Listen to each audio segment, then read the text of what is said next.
দেখেন কুরবানির মাংস, এই যে হাড় প্রায় 1 কেজি হাড়, এটা ছাড়ান খুবই কষ্ট কামড় দিয়ে। এই যে বটিটাও দিয়ে সুন্দর করে কাইটা কাইটা বের করবানো হয়েছে। খুব স্বাদ খাইতে, হুম হুম সেই খুব স্বাদ স্বাদ।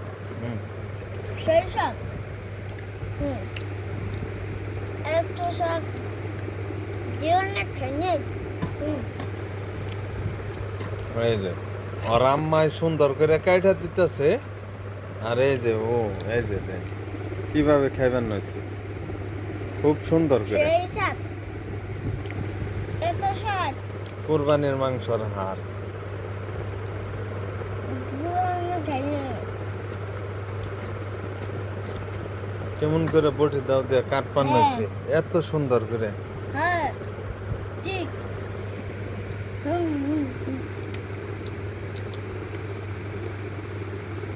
হুম সুন্দর হুম এই যে দেখেন কত ভুট্টা একবারে কেউই খেতে পারবেন না।